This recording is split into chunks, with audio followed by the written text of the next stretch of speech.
এই ভিডিওতে আমি যতগুলো পোজ ধরাই দিছি প্রত্যেকটা পোজের ভিডিও আলাদা আলাদা ভাবে আপলোড দিব। তো ওই ভিডিওগুলো আপনারা দেখেন, আর আমাকে দিয়ে যারা ফটোশুট করতে চান আমার সাথে যোগাযোগ করবেন। আমি যেহেতু ফটোশুটের ভিডিওগুলো আপলোড দিই, তো অনেকে আছে আমার নাম্বার নিয়ে আমাকে হোয়াটসঅ্যাপে কল দেয়। কল দিয়ে আর কি বিস্তারিত জানে যে আমি কিভাবে ফটোশুট করি, কত টাকা নিয়ে থাকি। তো অনেকে আবার জিজ্ঞেস করে যে ভাই আপনি কি পোজ ধরাই দেন? তো আপনারা এই ভিডিওটা দেখেন, এখানে আমি প্রত্যেকটা পোজ আমি ধরাই দিতেছি। আমি কি করি, পোজটা ধরাই দিয়ে আমি এদিকে এসে পড়ি, তারপরে ক্যামেরাটা দিয়ে ফটো তুলি। এইভাবে করে করে আর কি আমি যেহেতু 2-3 ঘন্টা সময় দিই যাকে আমি ফটোশুট করি, যত ফটো তুলতে পারে, এই যে প্রত্যেকটা পোজ আর কি এইভাবে ধরায় ঘুরা ফিরা এইভাবে করে তুইলা দিই, যার কারণে প্রত্যেকটা ফটোই ভালো হয়। আমার কাছে যারা আসে আমি যেভাবে করে ফটো তুলা দিই তাদের ভাল লাগে। ছবি তোলা হচ্ছে একটা শৌখিনতা, অনেকে আছে তুলে আবার অনেকে আছে তুলেই না। এই ভিডিওতে আমি আরেকটা কথা বলি, অনেক ভাই আছেন আমাকে বলেন যে ভাই আমরা কক্সবাজার যাই, সেন্ট মার্টিন যাই, তো ওখানে অনেক ক্যামেরাম্যান আছে কিন্তু ওরা তাড়াহুড়া করে পিক তুলে। তো ভাই একটা কথা কি, ধরেন আপনি যখন কন্টাকে বা পেকে সিস্টেমে ফটো তুলবেন তখন আপনাকে এসে তুইলা দিতেছে,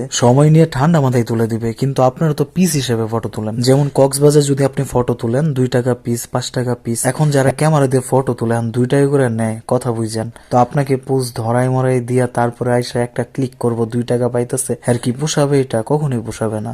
এখন তার বিষয় হচ্ছে আপনাকে যত বেশি পিক তুলে দিতে পারবো, যত তাড়াতাড়ি পিক তুলে দিতে পারবো তত তার ভালো। এখন তার জায়গাও যদি আপনিও হইতেন, আপনিও ঠিক এই কাজই করতেন। কারণ আপনাকে নিয়ে যদি প্রায় দেখা গেছে 20 মিনিট ধরে যদি আপনার 10-20টা ছবি তুলা দেয়, 2 টাকা করে পিস যদি হিসাব করে কয় টাকা হইতেছে? এখন সে তো আরো অনেকটাই তুলা দিবে। এখন আপনাকে নিয়ে যদি পয়রা থাকে তাহলে হবে? এখন আপনি যদি মন মতো তুলতে চান তাহলে কন্টাক্ট সিস্টেমে তুলতে হবে। তো আমার কথাই কেউ মাইন্ড করেন না, আমি আপনাদের সাথে একটু শেয়ার করলাম। আমি আসছিলাম কুমিল্লা দাউদকান্দিতে, এই যে আমি যে হাইটে আসতেছি, পিছনে একটা বাড়ি দেখতে পাচ্ছেন না, এই বাড়ির ফটোশুট করার জন্য। তো পরবর্তী যে ভিডিওগুলো আপলোড দিব ওখানে আপনারা দেখতে পাবেন। তো আমার বাড়ির ফটোশুটের কাজ শেষ, আমি ফাঁকি আর কি ওই যে সিয়ামকে কিছু ফটো তুলে দিছি যা একটু আগে দেখলেন। এখন আমরা গাড়িতে উঠবো, এখন বাসায় চলে যাব।